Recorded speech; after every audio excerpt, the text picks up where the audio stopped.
Well, good evening, everyone. Welcome to Real Stories of Hurting Moms. My name is Cathy Taylor, and I have my friend here, Regina. Hi, everyone. So glad to have her here. In fact, some of you who have been through Hurting Moms Breaking Free groups may recognize Regina. She's been in a lot of the videos that we have that go with the sessions. She's been in, we've put her videos on. She's been on here. You've been on here with me before as well. So she's been around for a while, and I'm so grateful to have her here tonight. She's going to share with you in just a few minutes. Before we get started, I want to ask you if this is your first time, to watch Real Stories of Hurting Moms, would you let us know that? I love to see when we have new and first time visitors with us. And then also let me know where you're watching from. We have people, there's Cathy from Pennsylvania. We have moms from all over the US and Canada. And I talked to a mom in Australia a couple weeks ago.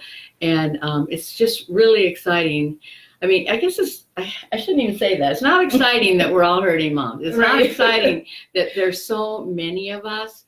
But you know what? It's such a rewarding and wonderful thing that we have each other, because we really do need each other. Yes. I'm gonna say this now, and I'll say it again later. I found out today that February is Heart Month. Mm-hmm. And I guess that's because it's Valentine's Day, right?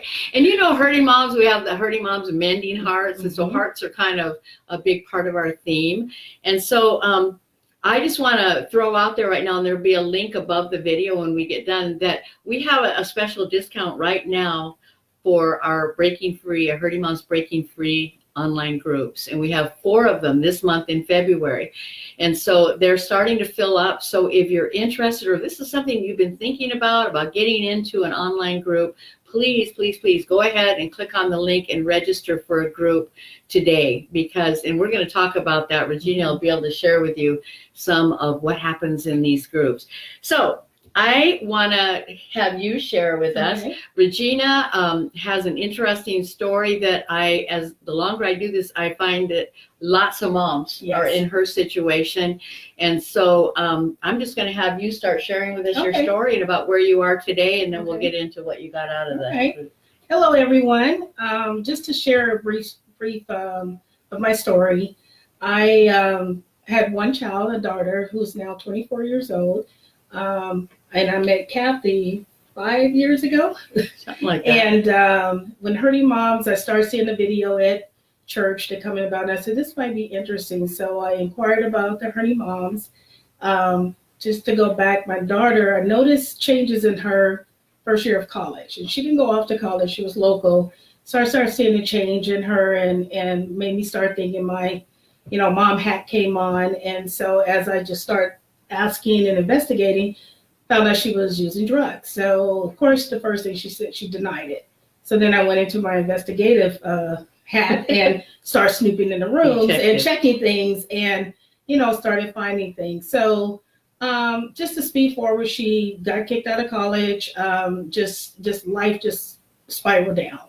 And so I have a zero tolerance for substance abuse in my home. So I told her she had to go.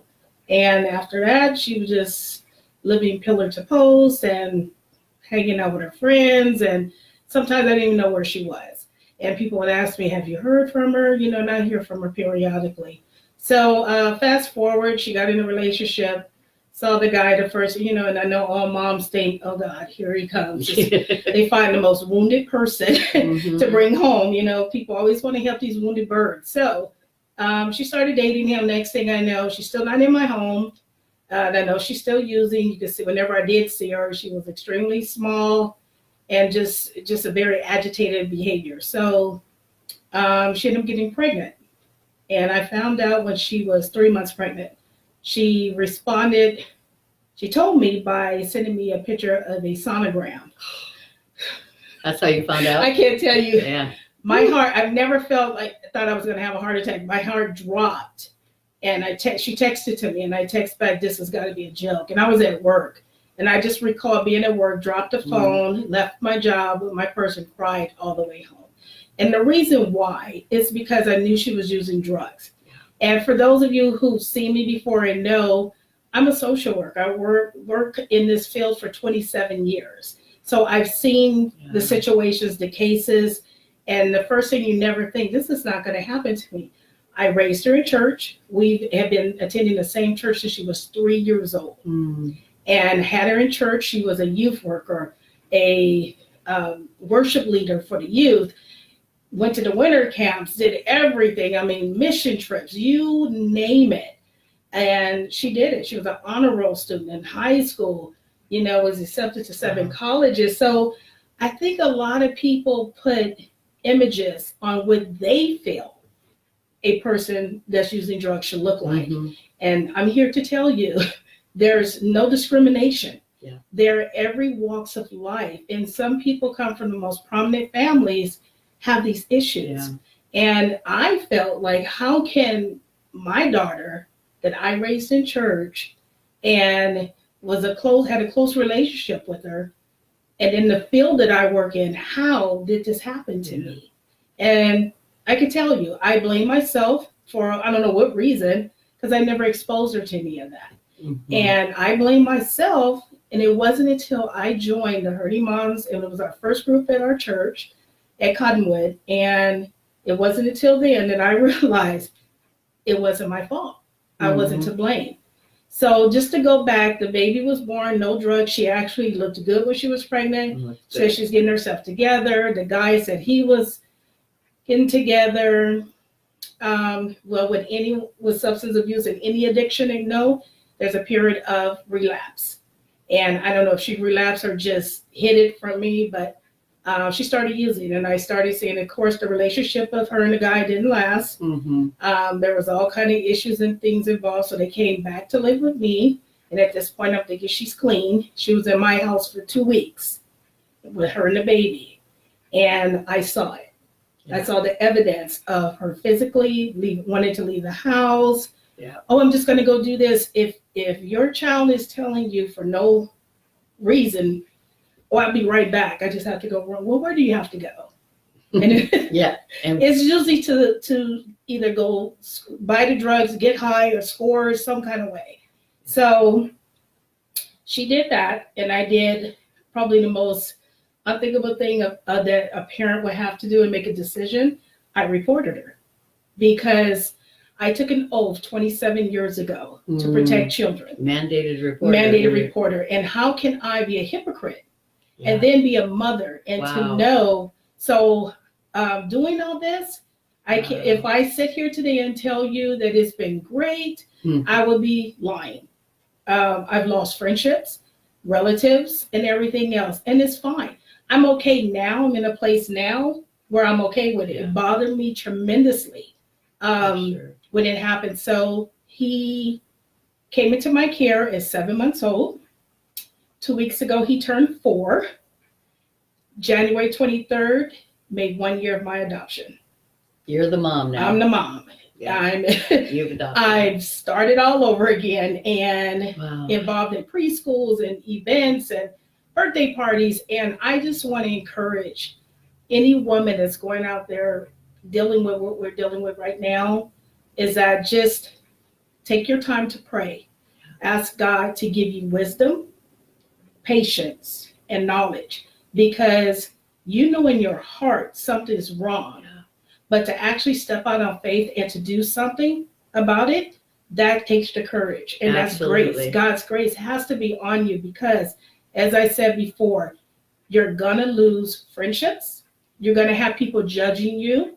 And I just wanted to go back. At his adoptions hearing, I had 20 people there. Really? 20 people. Now, so none were blood relatives. None were that I thought were friends came. But all his extended family, his extended uncles, aunts, cousins were there. And even the judge said he's never seen such a diverse group of people to surround this child. Oh, that's wonderful. And it's still to this day. And I had to go from thinking about my daughter and her addiction, losing sleepless nights, not knowing where she is, if she's alive, if she's in jail, to I have a baby to raise, and I'm going to raise him, protecting him from what she put him through, and any and everyone that put them through. So sometimes you have to make difficult decisions. Yeah. And I thought I did. I thought about it. I prayed about it. And of course, it was going in my mind, oh my gosh, what if someone from my job finds out? Or what if this person finds out? And at that point, I didn't care because I knew I had to do it what was best for him. And I can honestly say she didn't do what she needed to do to get him back. She didn't rehabilitate herself. She continued in the violent relationships that she was in that ultimately resulted in him being for adoption. And they give them plenty of opportunity they give for you, that, right? you get anywhere from and 18 to 24 months. And she got straighten actually 20 months. Yeah, plenty of time. And it's a person's choice. But with any addiction, and people would know, if they're not ready, you can't force them. You can pray about it, release it to God. And just and see what's going to happen, because if they're not ready to make that commitment, then there's nothing we can do but pray for them. You know, it's so great. It strikes me that you jumped in. I mean, you didn't fool around, and I think so many times, and probably some of that had to do with your professional background, right? But because I know so many times we just keep waiting and hoping, and in the meanwhile, those grandchildren are stuck in that mess. Yes. And excuse me. And so I think the fact that he never had to be exposed to the things she was doing. Right. I protected him so much to where I knew what could have happened. And I, was so upset with the guy's mom because they lived with her and she knew this was going on and she just was in denial. And I told her how bad it could have turned out. Not even just being probably removed by the police or taken in the middle of the night, but this child could have possibly been injured or killed based on their substance abuse or domestic violence. And, just to encourage moms out there, if you're a grandma and you're going through the same situation, or if you're in a situation to where your child has cut you off because they know what the situation can be, pray about it, do what you can. You have to focus on the safety and the well-being of that child, not your adult child, because they have their free will to make their choice and decisions. Those kids are innocent and they have to be protected. It's our job and our duty as a parent or a grandparent to protect these kids from everything and everyone. I just love the way you're so strong about it. I mean, you've had time to get there. I was a wreck 5 years ago. When this was going on, when I first found out, I was hopeless. And people said, "What's going on?" And I felt going through the motions. And I shared that with some of the leaders in our church, that I felt I was going through the motion. I was go to church, come home, go to work, go to church, come home, go to work.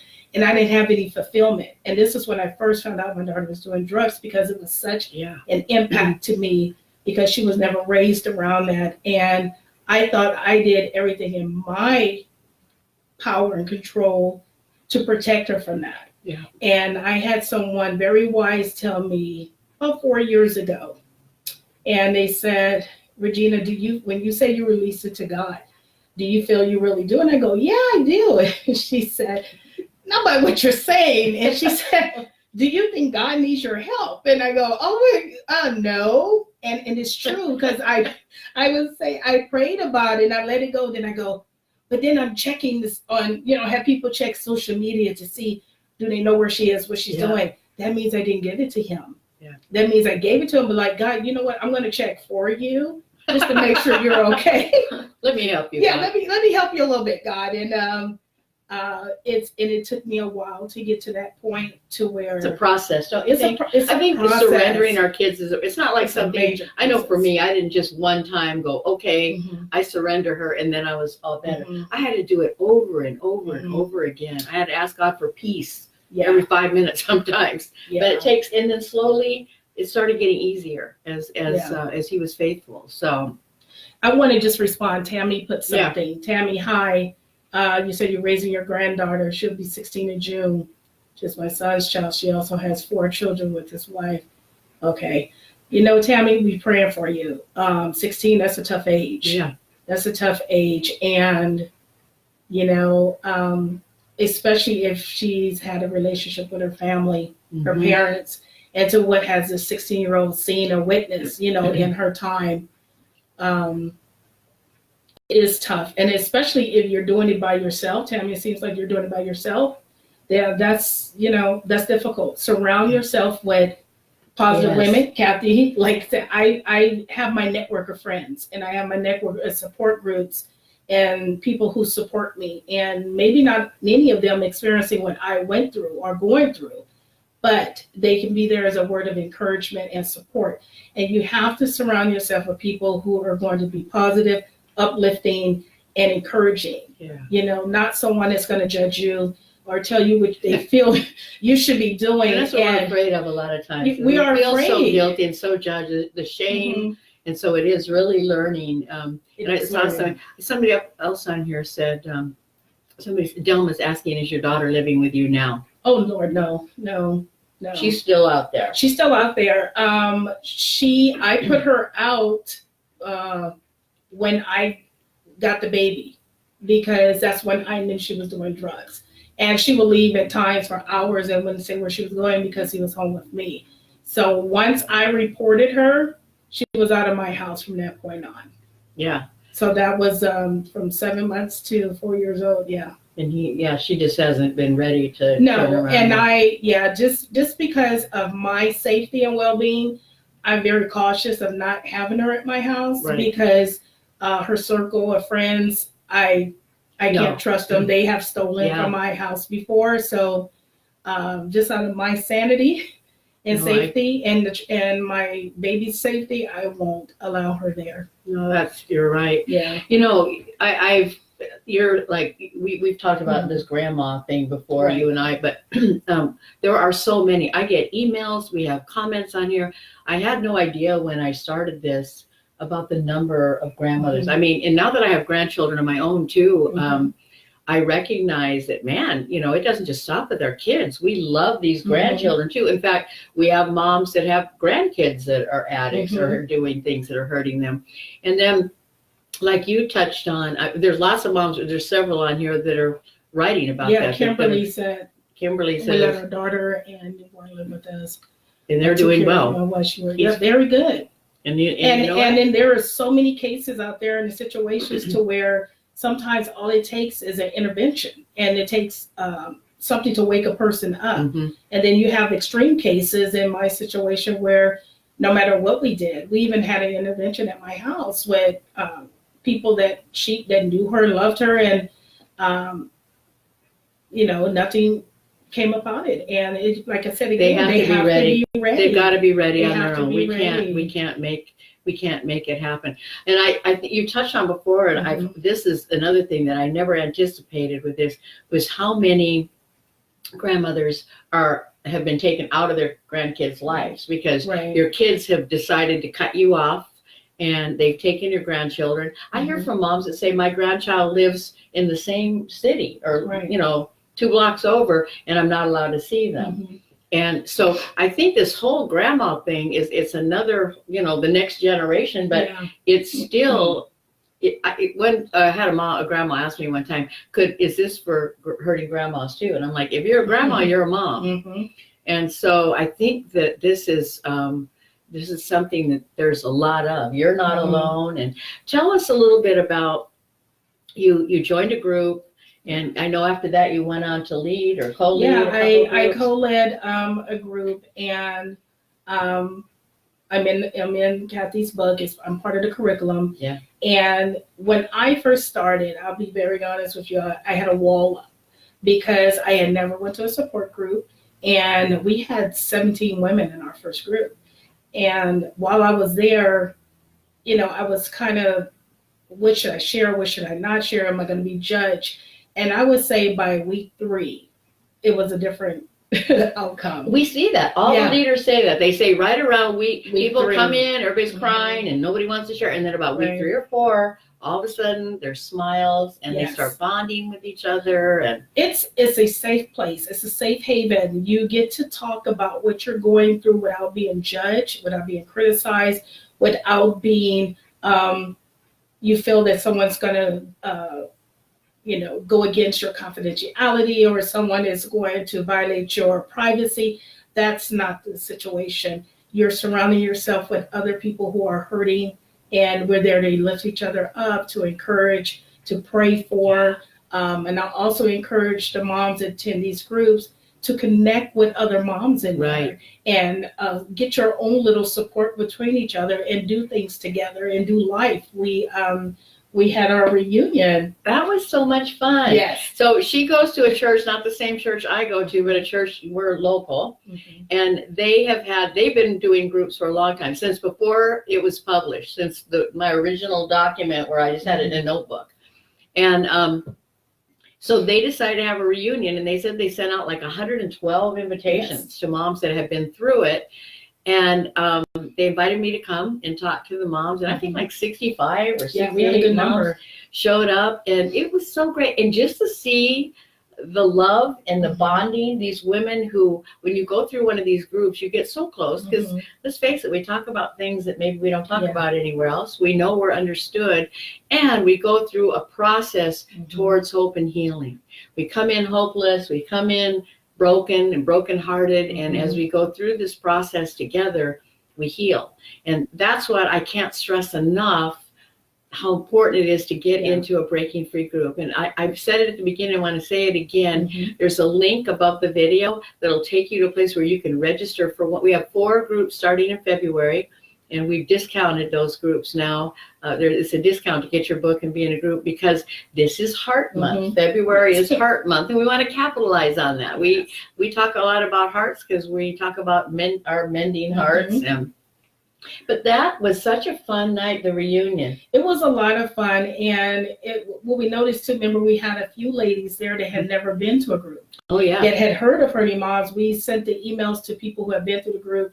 They might have told another friend, because we opened it up for Cathy to answer questions. And I remember one of the ladies asked Cathy, what prompted you to even spearhead this Hurting Moms? And she shared her reasons why. And there was so many of us with different stories. But when you start sitting down and talking to each other, so many of our situations are the same. It might be at different levels, but we've all been through the steps of grieving. We've all been through the steps of hurt and shame.